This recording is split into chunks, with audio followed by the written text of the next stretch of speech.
Screen I आपको नजर? नहीं सर। ओके, एक मिनट।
ओके, स्क्रीन नजर आ गई? जी सर, आ रही।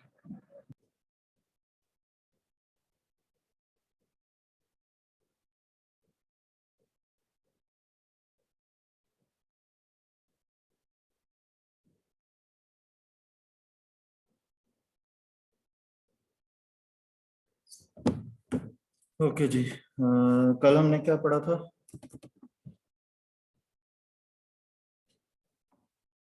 कल हमने बात की थी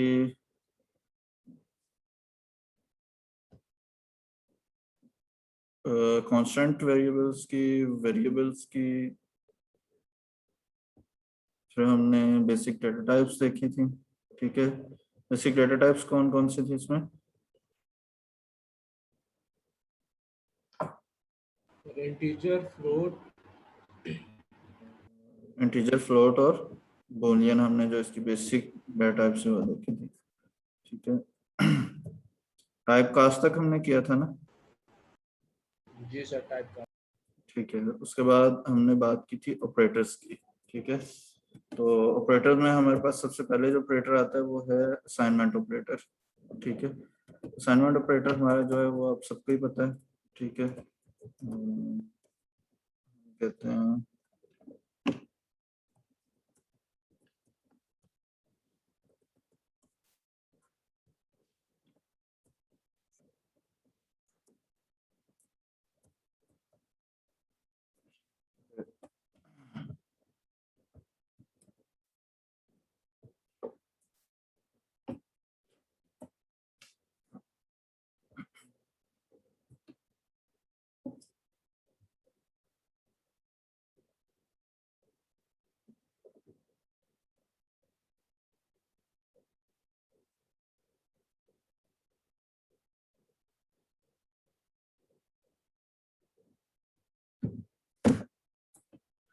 ओके जी। तो असाइनमेंट ऑपरेटर में हमने सबसे पहले देखा था वेरिएबल डिक्लेरेशन। ठीक है, तो हमने देखा था डॉलर साइन, और उसके बाद हम वेरिएबल का जो भी नाम रखना चाहें। ठीक है, फिर उसके बाद इक्वल साइन और हम वैल्यूज देते हैं। बिल्कुल यही सिंटैक्स है सारी लैंग्वेजेस में। ठीक है, तो यहाँ पे हम इसी तरह साइन करेंगे। जो वेरिएबल है वो हमारा लेफ्ट साइड पे आएगा, और जो हमारी वैल्यू है जो असाइन होनी है, तो कोई जो ऑपरेशन परफॉर्म होना है वो राइट साइड पे आएगा। तो वैल्यू हमारी जो है वो वेरिएबल को असाइन हो जाएगी। अगर हम जो लिखने की कोशिश करें ना, फॉर एग्जांपल मैं ये कहता हूँ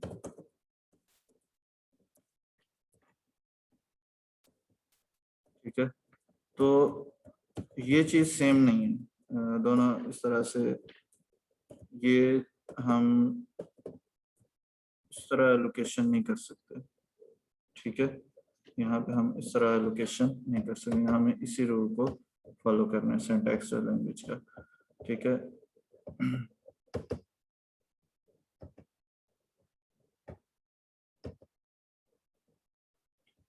फिर असाइनमेंट ऑपरेटर जब हमारा हो जाता है कि वैल्यू हम असाइन कर रहे हैं वेरिएबल को, ठीक है, या कोई ऑपरेशन परफॉर्म हो रहा है, तो उसका फिर जो आंसर आता है हमारे पास, तो वो हम फिर स्टोर करते हैं अपने वेरिएबल में, किसी भी एक वेरिएबल में, ठीक है। तो उसके बाद अरिथमेटिक ऑपरेटर आ जाते हैं जिसमें हम जो है वो ऑपरेशन परफॉर्म करते हैं, ठीक है।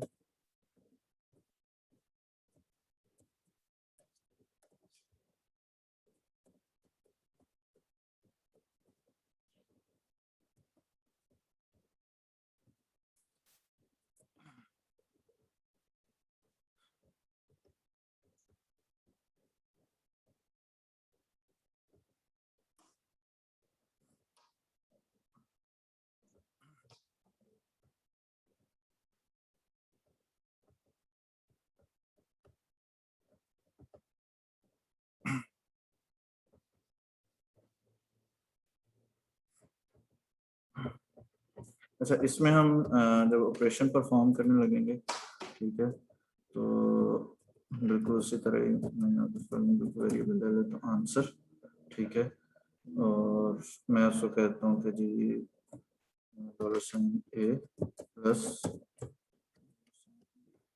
दोनों वेरिएबल्स जो हैं वो हमारे एड अप हो जाएंगे, ठीक है। या मैं यूँ भी कर सकता हूँ कि डॉलर साइन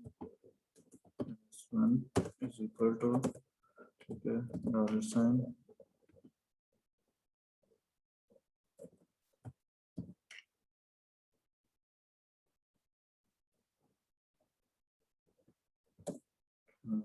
मैं कहता हूँ ए प्लस 5, ठीक है। तो यूँ भी हम जो है वो ऑपरेशन जो है वो परफॉर्म कर सकते हैं, ठीक है।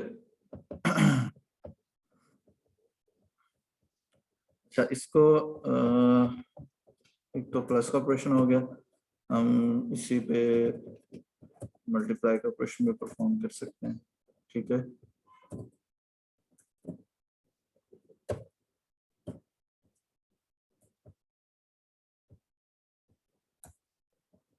ठीक है, इसी तरह डिवाइड का और सब्ट्रैक्शन का भी हम ऑपरेशन जो है वो परफॉर्म कर सकते हैं। आंसर जो है वो इन वेरिएबल्स में स्टोर होते जाएंगे, वो हमारे लेफ्ट साइड पे इक्वल के, ठीक है।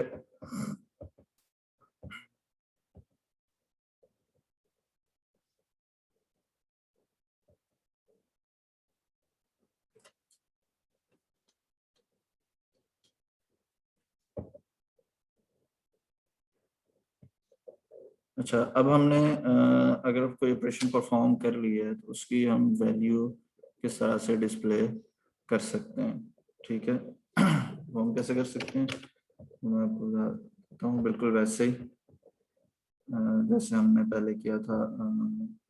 हम करते थे, क्या उसको कहते हैं, इको,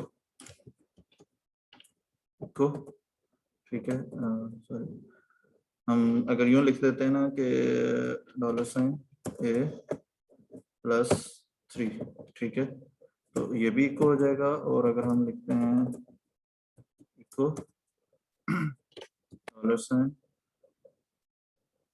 एस, तो ये भी हमारे पास ये डिस्प्ले हो जाएगा, ठीक है। इसको रन करके देखते हैं, ठीक है, हमारे पास आंसर आ रहा है कि नहीं आ रहा।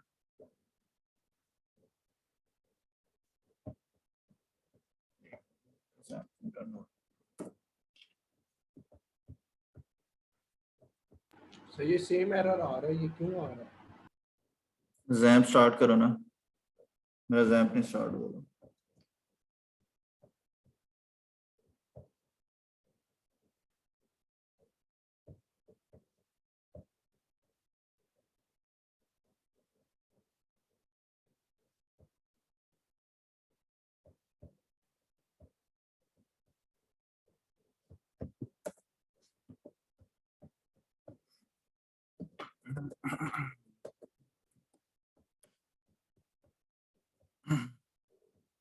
ठीक है जी।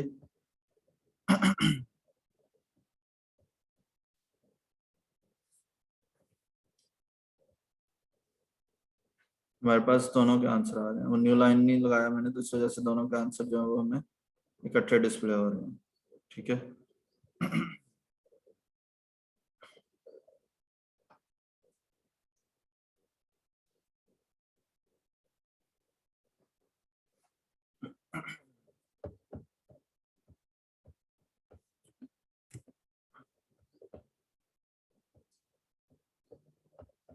अच्छा, इसके बाद हम कंपाउंड असाइनमेंट ऑपरेटर भी यूज कर सकते हैं इसमें। वो हम जैसे लिखते हैं। सर ये हाँ हाँ बोलो। 1330 कैसे आ गया? क्या? सर ये 1330 कैसे आ गया आंसर? 30 कैसे आ गया? कैसे शो हो रहा है कि इसके अच्छा, पीछे हमने इसके पहले पीछे इको क्या किया ना। कैलकुलेट? इको किया हमने a+3 को। ठीक है, तो पहला आंसर जो है वो 13 आ रहा है। ठीक है, हम यूं कर लेते हैं ना। ठीक है सर, समझ आ गया। उसने कंबाइन किया हुआ है, मुझे लगा कोई वो इकट्ठे मल्टीप्लिकेशन डिस्प्ले की करवा वजह रहे से हैं। कुछ। ठीक है। ठीक है, पहले उसने इको करवाया 10+a+3 को। 13 हमें आ गया। 10 में a में 10 है। दूसरा हमें उसने आंसर डिस्प्ले करवाया। ठीक है, तो आंसर हमारा जो है वो a+b है, यानी कि 10+20, तो हमें 30 डिस्प्ले करवा दिया उसने। ठीक है, और अगर इसी तरह मैं इको करता हूँ हल को, ठीक है, जो मल्टीप्लाई है,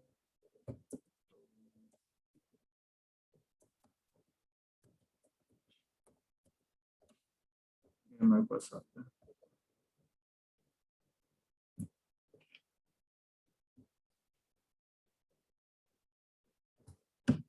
ठीक है, दोनों को हमने मल्टीप्लाई किया था तो उसका आंसर हमें क्या मिल गया? 200। ठीक है, ये तो हो गया सिंपल जो हम प्लस माइनस मल्टीप्लाई का ऑपरेशन परफॉर्म करते हैं। ठीक है, फिर इसके बाद हमारे पास आता है कंपाउंड असाइनमेंट ऑपरेटर्स। ठीक है, कंपाउंड असाइनमेंट ऑपरेटर में क्या होता है कि हम क्या कह रहे हैं कि हमारे पास है जी, फॉर एग्जांपल मैं ले लेता हूँ x इज इक्वल टू 3। ठीक है, और उसके बाद मैं इसको क्या कहता हूँ कि $x प्लस इक्वल टू 5। ठीक है, तो ये लिखें हम। ठीक है, या हम यूं लिखें। ठीक है, x is equal two plus 5।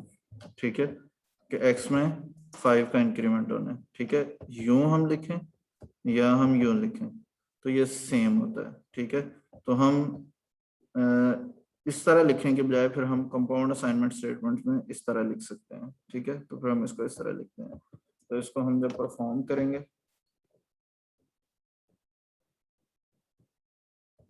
इसको मैंने कमेंट कर दिया। ठीक है, इस पे ऑपरेशन परफॉर्म होगा और हमारे पास इको जो है वो होगी वैल्यू इसकी।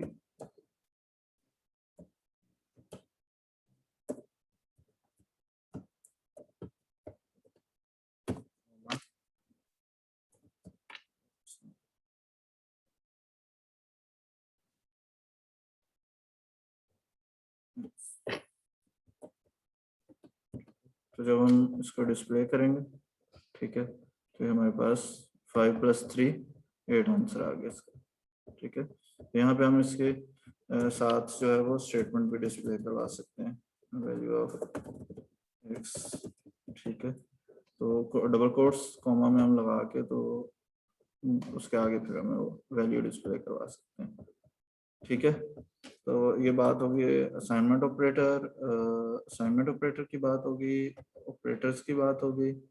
ठीक है, plus minus multiply divide modulus वो हम बिल्कुल इसी तरह परफॉर्म करेंगे। कंपाउंड असाइनमेंट ऑपरेटर की बात होगी। ठीक है, इसके बाद फिर हमारे पास आ जाता है इंक्रीमेंट और डिक्रीमेंट। ठीक है, तो इंक्रीमेंट डिक्रीमेंट भी वैसे ही यहाँ पे वर्क करेगा जैसे वो उसमें वर्क करता था C++ में। हम क्या करते हैं, फॉर एग्जांपल मैं एक वेरिएबल ले लेता हूँ यहाँ पे $i इज इक्वल टू 3। ठीक है, अब पहले मैं इसको डिस्प्ले करवाता हूँ इको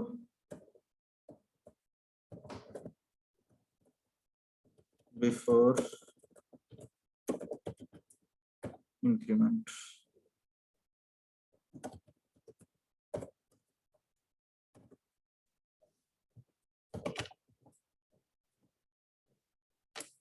फिर मैं क्या करता हूँ, मैं इसमें ना इंक्रीमेंट कर देता हूँ प्लस प्लस आई, ठीक है।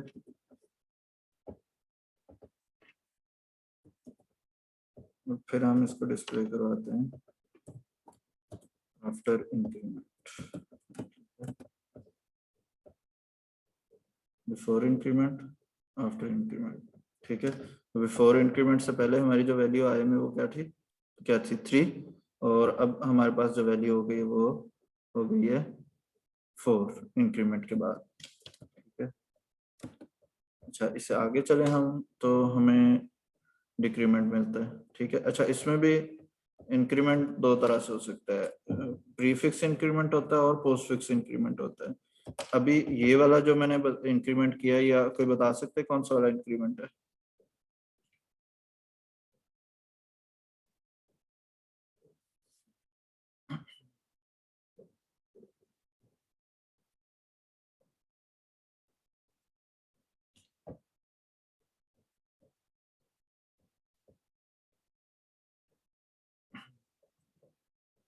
जी नादिया, ये कौन सा वाला इंक्रीमेंट है जो भी मैंने अप्लाई किया यहाँ पे? रिमशा?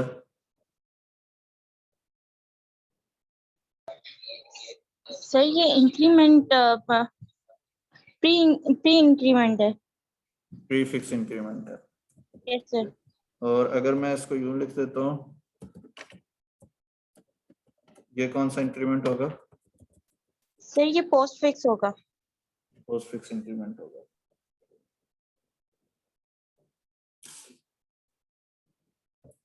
यहाँ पे पहले इंक्रीमेंट हो जाएगा, ठीक है, आई की वैल्यू में, यहाँ पे बाद में इंक्रीमेंट होगा, ठीक है। अब हम इसके साथ भी करके देख लेते हैं, ठीक है।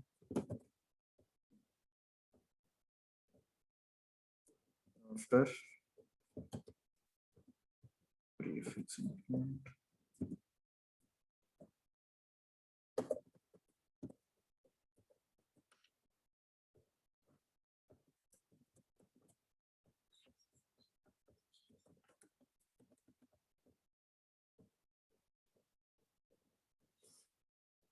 ये देखें जी, बिफोर इंक्रीमेंट में हमारे पास वैल्यू क्या थी एक्स की 3, इंक्रीमेंट जब प्रीफिक्स इंक्रीमेंट हुआ तो 4 हो गई, और पोस्ट फिक्स इंक्रीमेंट के बाद आई की वैल्यू जो है वो 5 हो गई, ठीक है। एक और काम करते हैं हम, यहाँ पे हम इंक्रीमेंट नहीं करते, हम पोस्ट फिक्स इंक्रीमेंट जो है यहाँ पे करते हैं, फिर क्या होता है।